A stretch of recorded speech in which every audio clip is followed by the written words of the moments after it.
खुलुमबाय गोजोन फुंबिलिनि गासैबो बड'लेण्ड बुब्लिनि अनसायगिरिफोरखौ बरायग्रोबाय। दिनै 10 अक्ट'बर मंगलबारनि फानजामुथिखौ फरायथिनो लादों आं गेवलां हाजोहारिया। फानजामुथिनि गिबियाव दं मेष राशि। नोंथांनि दिना दिनै जोबोरैनो मोजां जागोन। मावनो लानाय खामानिफोरखौ नोंथाङा गुबुननाव हेफाजाब लायाबालानो थामहिनबा गुबुननाव जेबो हेफाजाब लायाबालानो मावफुंगोन। बृष राशि दिनै नोंथाङा सांग्राङै थानाया मोजां। नोंथांखौ दिनै माबा मोनसे दायनि थाखाय हमनो हागौ। मिथुन राशि। नोंथांनि नखराव दिनै गोबां खुसि जागोन। दिनै नोंथांनि फंबाया माबा मोनसे मोजां खौरां मोननानै जोबोद खुसि जागोन।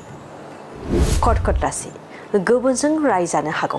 नोंथाङा दिनै गाज्रि खामानि मावनायनि थाखाय नोंथाङा दिनै गुबुनजों रायजानो हागौ। सिंह राशि। दिनै नोंथाङा गोबां गियान सोलोंना लानो हागोन। सोरबा सुबुंनिफ्राय नोंथाङा दिनै गोबां गियान सोलोंना लानो हागोन। कन्या राशि।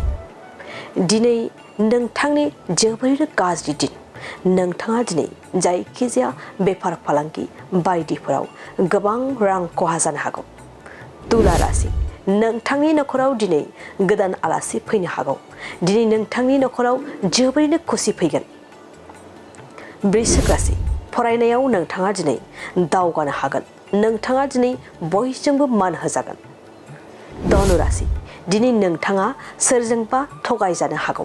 नोंथाङा दिनै फालांगियाव खहा जानो हागौ। दिनै नोंथाङा सांग्रां जाना थाखानाया मोजां। मकर राशि। नोंथाङा दिनै जिरायनो बागोन। जिरायनाय गैयै खामानि मावलांनो हागोन। गोबां खामानिखौ दिनै मावफुंनो हागोन। कुम्भ राशि। दिनै नोंथांनि जोबोद मोजां सान। नोंथाङा दिनै गोबां जौगानो हागोन। खाबुफोर लायोब्ला बबेबा खामानिफोरखौ मोनफुंगोन। मीन राशि। दिनैनि साना जोबोरैनो मोजां। रावजोंबो नांलाय खमलाय गैयालासे दिनै सानसेखौ बारलांनो हागोन। दिनै सानसेनि गासै फरायथिनायाबो एसेनोसै। आसा खालामो नोंथांनि दिनैनि साना मोजाङै मोजां थांगोन। बेखौ बड'लेण्ड बुब्लि नखरनिफ्राय मिजिंथिबाय। गोजोन्थों।